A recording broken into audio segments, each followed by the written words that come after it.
అందరికీ నమస్కారం. ఈరోజు బంగారం లాంటి తెలంగాణను కాంగ్రెస్ ప్రభుత్వం వచ్చినాక అతలం కుతలం చేస్తున్నారు. అసలు ఎవరికి అర్థమే అయితే లేదు.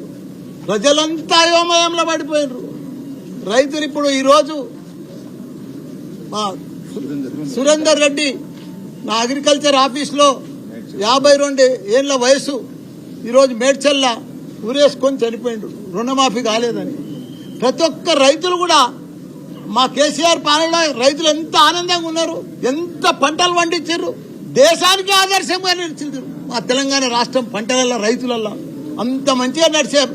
రైతులన్నలు ఇవాళ కాంగ్రెస్ వచ్చినాక అతలం కుతలం అయిపోతుంది. రుణమాఫీ చేస్తా అంటారు, మోసపూడితే మాటలు చెప్తారు, 32 కోట్లు అంటారు, 31 కోట్లు అంటారు, 42 కోట్లు అంటారు. మళ్ళీ ఆఖరికి ఇచ్చేది 10-12 కోట్లే. అవి కూడా ఎటు కాకుండా ఇచ్చేసారు. మళ్ళా గుడ్ల మీద ఒట్లు తింటారు, దేవుళ్ళ మీద ఒట్లు తింటారు. ఆ ఒట్లకు కూడా సరిగా చెయ్యరు. ఎక్కడ చూసినా ఇప్పుడు చూసినా అత్యాచారాలు, గుండాయిజము, రౌడీజము, ప్రతి జాగాలో కూడా ఇదే నడుస్తుంది. దయచేసి ప్రజలందరూ కూడా అల్లకల్లోలంగా ఉన్నారు. మంచిగా ప్రభుత్వం నడవాలి.